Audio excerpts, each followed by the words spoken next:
믿음의 소리 극동 방송입니다.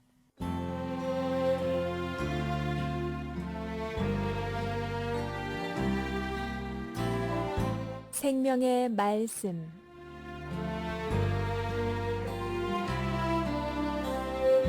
생명의 말씀 매주 수요일 이 시간에는 늘푸른 교회 이장우 목사님께서 말씀 증거하십니다. 은혜의 시간 보내십시오.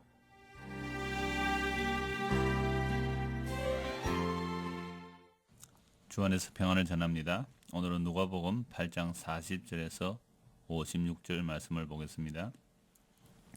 예수께서 돌아오심에 무리가 환영하는 이는 다 기다렸음이라. 이에 회당장인 야이로라 하는 사람이 와서 예수의 발 앞에 엎드려 자기 집에 오시기를 간구하니 이는 자기에게 12살 먹은 외딸이 있어 죽어가미르라. 예수께서 가실 때에 무리가 옹이하더라. 이에 12해를 혈루증으로 앓는 중에 아무에게도 고침을 받지 못하던 여자가 예수의 뒤로 와서 그 옷가에 손을 대니 혈루증이 즉시 그쳤더라. 예수께서 가라사대 내게 손을 댄 자가 누구냐 하시니 다 아니라 할 때에 베드로가 가라되 주여 무리가 옹이하여 미나이다. 예수께서 가라사대 내게 손을 댄 자가 있도다. 이는 내게서 능력이 나간 줄 아미로다 하신대.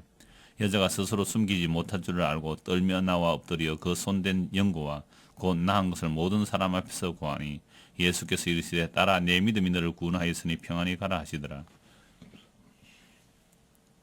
아직 말씀하실 때에 회당장의 집에서 사람이 와서 말하되 당신의 딸이 죽었나이다. 선생을 더 괴롭게 마소서 하거늘 예수께서 들으시고 가라사대 두려워 말고 믿기만 하라. 그리하면 딸이 구원을 얻으리라 하시고 집에 이르러 베드로와 요한과 야고보와 및 아이의 부모 외에는 함께 들어가기를 허하지 아니하시니라. 모든 사람이 아이를 위하여 울며 통곡하며 예수께서 이르시되 울지 말라 죽은 것이 아니라 잔다 하시니 제가 그 죽은 것을 아는 거로 비웃더라. 예수께서 아이의 손을 잡고 불러가라사대 아이야 일어나라 하시니 그 영이 돌아와 아이가 곧 일어나거늘 예수께서 먹을 것을 주라 명하신데 그 부모가 놀라는지라. 예수께서 경계하사 이 일을 아무에게도 말하지 말라 하시니라. 오늘 말씀은 이야기 속에 이야기가 들어있습니다. 두 이야기가 함께 있다는 말입니다. 세상에도 수많은 이야기들이 있습니다. 그런 이야기들을 들으면서 우리는 자라왔습니다. 그 이야기들이 단순한 이야기로만 그치는 것이 아니라 우리의 삶의 가치관을 형성하게 됩니다. 저도 어려서부터 많은 이야기를 듣고 보아왔습니다. 그런 이야기들을 한마디로 줄이라면 고진감래, 근선징악이라고 할 수 있습니다. 그런데 이런 이야기들을 교회에서도 같이 들었습니다. 성경의 인물들을 이야기하면서도 근선징악의 이야기들을 주로 들었습니다. 그런데 성경은 과연 무엇을 말씀하고 있습니까? 사람들을 좋게 하는 이야기가 아닙니다. 종교개혁자 마틴 루터는 하나님의 모든 말씀은 인간을 대적하면서 다가온다고 합니다. 왜 하나님의 말씀이 인간을 대적하는 것입니까? 그것은 인간이 죄로 인하여 하나님과 원수되어 있기에 그러합니다. 그러므로 성경을 볼 때에 성경의 말씀이 나를 고양시켜주고 나의 가치를 높여주고 나를 성공하게 하는 그런 말씀으로 보시면 그것은 출발부터가 잘못된 것입니다. 오히려 성경은 한없이 높아져서 신이 되고자 하는 나를 무너뜨리고 뽑고 파괴하고 파멸하는 말씀이 문제입니다. 그리고 난 이후에 새롭게 세워져야 한다는 말씀입니다. 오늘 말씀 40절에서 42절을 보시면 예수님께서 그라세네 지역에서 돌아오십니다. 많은 사람들이 예수님을 환영합니다. 이들이 왜 기다리고 환영하였을까요? 진리를 보면서 그렇게 기뻐하며 기다렸을까요? 아닙니다. 이들은 단지 병을 고쳐주고 기적을 하는 그런 예수님을 원한 것입니다. 그 무리 속에 해당장 야이로가 있었습니다.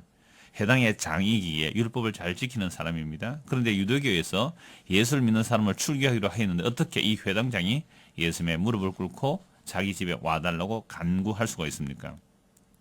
42절에 보면 회당장에게 12살 먹은 외동딸이 병들어 죽어가는 중이라고 합니다. 사람들의 행동이 평소에 명분을 찾더라도 정말 위급하여 보면 그 사람의 본 모습을 볼 수가 있습니다. 평소에 율법이 어떻고 이단이 어떻고 하다가 자기 외동딸이 죽어가게 되자 예수님께 엎드려 간청합니다. 43절에서 43절을 보면 여기서부터 이야기 속에 새로운 이야기가 등장합니다. 회당장의 딸을 고치시기 위하여 회당장의 집으로 가고 계신데 갑자기 등장한 이야기입니다. 12해를 혈류증으로 앓고 있는 여인이 여러 의원에게 많은 겨름을 받았지만 그 가산만 다 허비하고 고침을 받지 못하였습니다. 이 여인이 예수님의 뒤로 와서는 예수님의 옷자락을 손에 대니 그 순간에 병이 나았습니다. 이때 예수님께서 무리를 돌아보면서 내게 손을 댄 자가 누구냐고 물으십니다. 그래서 아무도 모릅니다. 그때 베드로가 사람들이 옹해입니다. 누가 그랬는지 어떻게 알겠느냐고 답변합니다. 그러나 예수님은 다시 자신에게 손을 댄 자를 찾으십니다. 내게서 능력이 나은 것을 내가 안다고 하시면서 손댄 자를 찾으십니다. 그래서 그 여자가 더 이상 스스로 숨길 수가 없음을 알고 떨며 나와 자기의 일을 다 고합니다. 마가복음 5장에 보면 그 옷가에 손이라도 대면 구원을 얻으리라는 믿음으로 나왔습니다. 그럼 예수님이 자기의 손을 댄 자가 누구인지 몰라서 이렇게 찾았었겠습니까? 아닙니다. 예수님 우리를 지으신 분입니다. 우리의 마음까지 다 아시는 분입니다. 예수님께서 이렇게 하신 것은 그 여인이 온전히 구원받았음을 모든 사람들에게 확인시키고자 하십니다.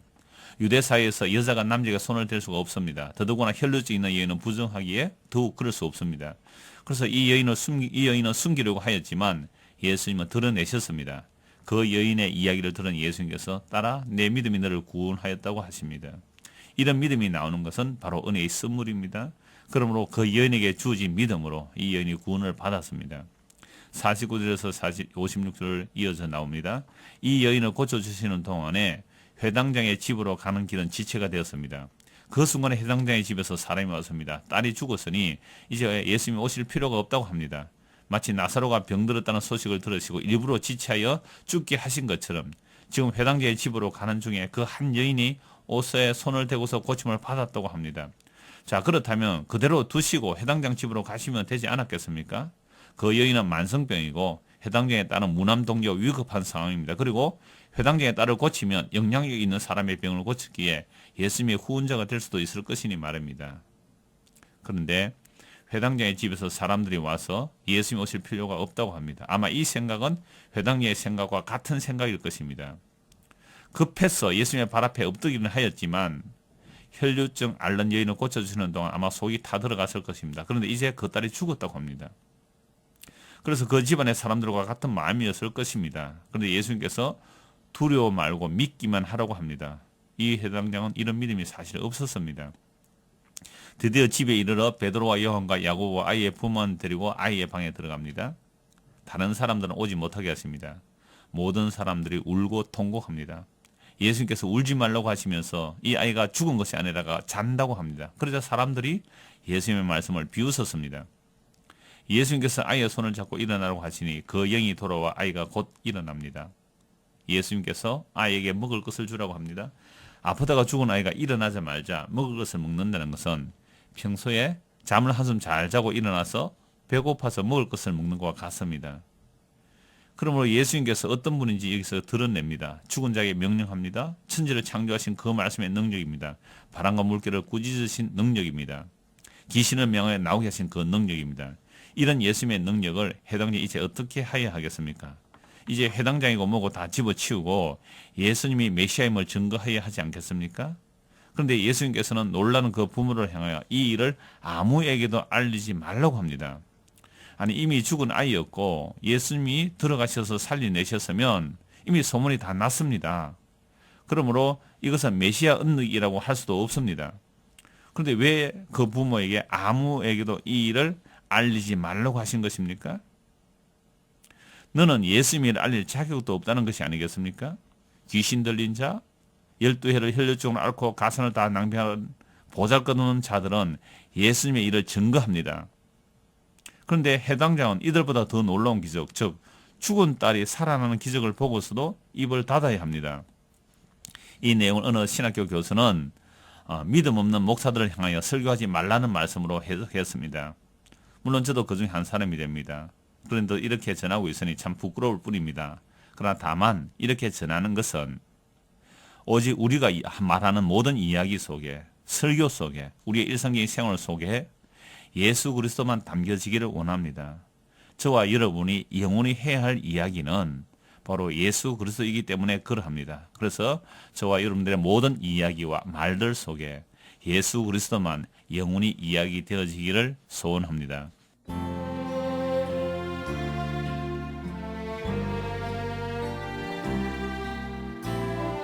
생명의 말씀 지금까지 늘푸른 교회 이장우 목사님의 말씀으로 함께 하셨습니다.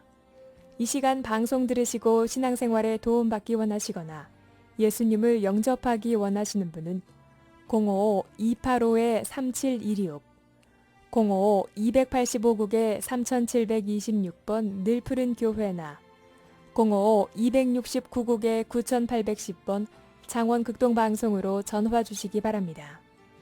오늘 들으신 말씀은 창원 극동방송 인터넷 홈페이지를 통해서 다시 들으실 수 있습니다.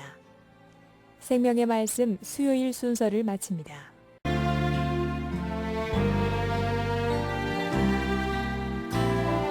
생명의 말씀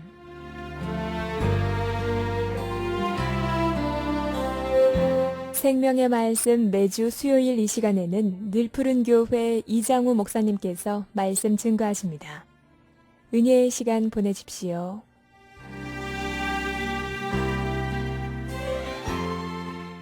주 안에서 평안을 전합니다. 오늘은 누가복음 9장 1절에서 9절 말씀을 통하여 이 사람이 누군가라는 제목으로 말씀을 상고하겠습니다. 예수께서 12제자를 불러 모으사 모든 귀신을 제어하며 병을 고치는 능력과 권세를 주시고 하나님의 나라를 전파하며 앓는 자를 고치게 하려고 내어보내시며 이르시되 여행을 위하여 아무것도 가지지 말라. 지팡이나 주머니나 양식이나 돈이나 두벌옷을 가지지 말며 어느 집에 들어가든지 거기서 유하다가 거기서 떠나라. 누구든지 너희를 영접지 아니하거든 그 성에서 떠날 때에 너희 발에서 문지를 떨어버려 저에게 증거를 삼으라 하시니 제자들이 나가 각 촌에 두루 행하여 처처에 복음을 전하며 병을 고치더라. 분봉왕 헤롯이 이 모든 일을 듣고 심히 당황하여 하니 이는 혹은 요한이 죽은 자 가운데서도 살아났다고도 하며 혹은 엘리야가 나타났다고도 하며 혹은 예 선지자 하나가 다시 살아났다고도 함이라. 헤롯이 가로되 요한은 내가 목을 베었거늘 이제 이런 일이 들리니 이 사람이 누군가 하며 저를 보고자 하더라. 예수님께서 12제자를 불러 모으시고 그들에게 하나님의 나라를 전파하게 하셨습니다. 하나님의 나라를 전파하는 그들에게 무엇을 주셨습니까? 모든 귀신을 제어하고 병을 고치는 능력과 권세를 주셨습니다. 이런 권세가 있다면 하나님의 나라를 전파하기에 참으로 좋겠다는 생각이 듭니다. 모든 귀신을 제어하고 모든 병을 고치는 능력만 주어진다면 세상에서 무엇인들 못하겠습니까? 그런데 놀랍게도 말씀은 이러한 자들을 영접하지 아니한 자들이 있고 또 그들에게서는 발의 문제를 떨어버리라고 말씀합니다. 그런데 오늘날도 하나님의 나라를 전하는 내용을 귀신을 제어하고 병을 고치는 일로 말하는 곳이 참 많습니다. 부흥회나 기도원 집회를 선전할 때에 와서 지금도 하나님의 살아계심을 체험하라고 합니다. 병원에서 포기한 각종 병을 고침받는다고 말합니다. 그런 광고를 보고서 불치병에 걸린 수많은 사람들이 몰려가서 병 고침을 받고자 합니다. 왜 그런 말을 하고 그런 말을 믿고서 그런 곳에 가는 것입니까? 성경에 나와 있는 말씀이라는 것입니다. 하나님의 나라를 전파하는 제자들에게 모든 귀신을 제어하고 병을 고치는 능력과 권세를 주셨다는 말씀이 있기 때문입니다. 그래서 오늘도 신학생들이나 수많은 목회자들이 이런 능력과 권세를 달라고 40일 금식 기도도 합니다. 그렇게 하다가 어떻게 병이 고침을 받았다거나 귀신을 제어하게 되면 어떻게 선전합니까? 보라, 능력의 종이 나타났다고 합니다. 그러나 예수님의 제자들이 이런 권세를 받았다고 해서 그런 권세를 자기들의 소유물로 여기지 않았습니다. 이것이 무슨 말인가 하면 제자들이 하나님의 나라를 전파하러 가면서 귀신을 제어하고 병을 고쳐준다는 광고하지 않았습니다. 그 능력과 권세가 주님에게 있는 것이지 자기들에게 있지 않기에 자기들이 늘 귀신을 제어하고 병을 고치는 사람으로 여기지 않았다는 말입니다. 그런데 오늘날 우리 가운데서 어떻게 기도하다가 병자가 나았다고 하면 그것을 두고 우려먹습니다. 기도해서 고침을 받지 못한 자가 훨씬 많아도 그런 이야기는 다 빼버립니다. 그래도 하나님의 나라를 전파하면 이런 능력과 권세가 있으면 좋지 않겠습니까? 저도 그렇게 생각하였습니다. 그런 능력과 권세만 있다면 몇 달 안에 아마 세계에서 제일 많은 사람들을 모을 수 있을 것입니다. 한국에서 제일 큰 교회를 목회했던 어떤 분이 창원에 와서 요즘 전도하기 참 힘이 드는데 전도하려고 그렇게 애쓰지 말고 기도하여 병자 몇 사람만 고치면 교회가 부흥한다는 말을 했다고 합니다. 그런데 이런 생각 자체가 나의 욕망을 성경에 투사시켜 내가 좋아하는 성경 구절들을 챙겨와서는 그것을 성경에서 가져와서니 하나님의 뜻이라고 주장합니다. 목사든지 교인이든지 간에 이런 식으로 성경을 보는 것이 하나님의 뜻이 아니라 자기의 뜻을 이루고 싶어서 나오는 인간의 욕망입니다. 사실 이것 때문에 하나님이신 예수님을 죽여버린 것이 바로 십자가 사건입니다. 그런데 왜 예수님께서 제자들에게 그런 능력과 권세를 주신 것입니까? 하나님의 나라가 임하였다는 것을 제자들에게 보여주시기 위함입니다. 이 부분에 대하여서 누가복음 10장에 70명의 제자들을 파송하는 말씀이 있습니다. 그들이 예수님의 이름으로 나갔더니 귀신이 제어되고 병자가 고침을 받는 것을 보고서 제자들이 놀라서 예수님께 보고합니다. 아마 들떴을 겁니다. 주의 이름으로 귀신들도 우리에게 항복하더라고 합니다. 예수님께서 그들에게 말씀하시기를 그것으로 기뻐하지 말고 너희 이름이 하늘에 기록된 것으로 기뻐하라고 합니다. 즉 제자들이 경험하는 하나님의 나라란 도대체 예수님의 이름이 무엇인지를 경험하는 것입니다. 예수님이 이 땅에 오셔서 하나님의 나라를 전하셨습니다. 그런데 예수님이 십자가에서 죽으시고 부활하신 후 하늘에 올라가셔서 성령을 보내주셨습니다. 그때부터 제자들이 무엇을 전합니까? 하나님을 전합니까? 예수 그리스도를 전합니까? 바로 예수 그리스도를 전했습니다. 그러므로 하나님의 나라는 곧 그 아들의 나라입니다. 누가복음 8장에서도 보았습니다마는 바람과 물결을 꾸짖어 잠잠케 하시자 도대체 이분이 누구시기에? 라는 것이 제자들의 반응이었습니다. 군대 귀신 들린 자를 고쳐줬습니다. 도대체 이분이 누구시기에? 12해 혈류증 앓은 여인이 예수님의 옷자락에 손만 대도 나았습니다. 그 여인이 두려워하였습니다. 이분이 과연 누구십니까? 해당장의 딸이 죽었습니다. 예수님께서 일어나라고 하시니 일어났습니다.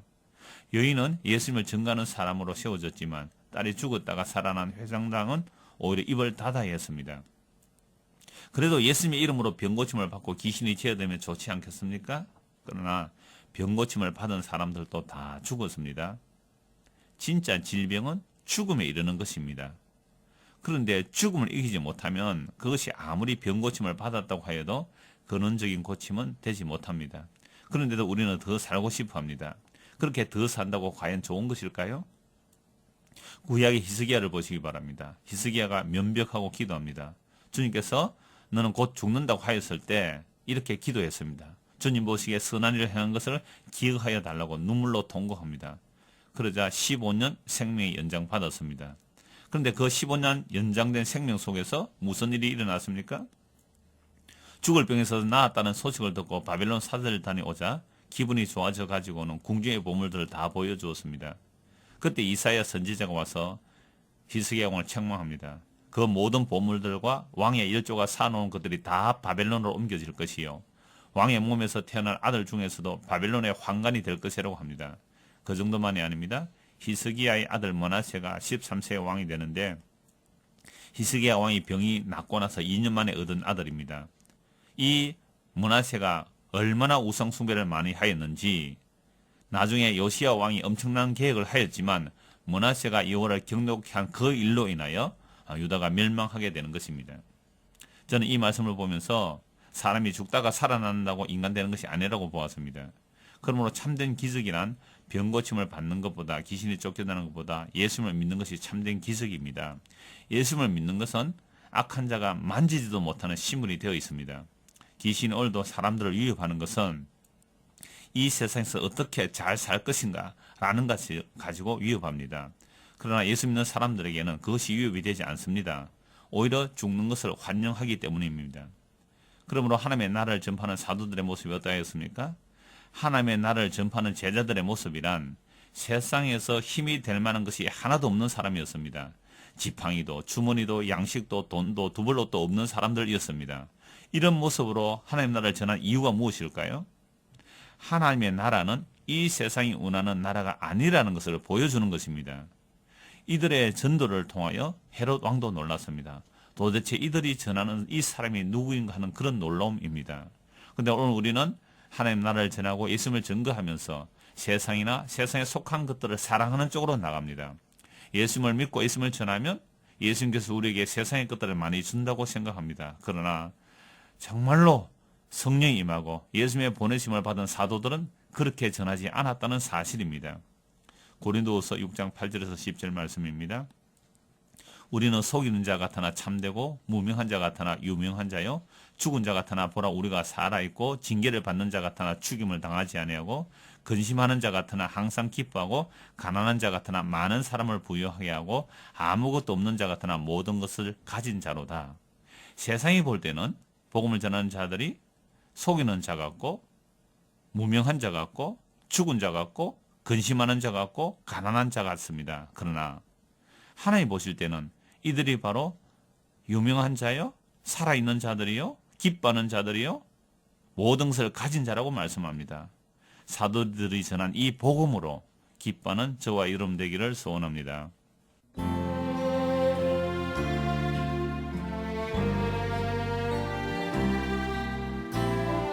생명의 말씀 지금까지 늘푸른 교회 이장우 목사님의 말씀으로 함께 하셨습니다.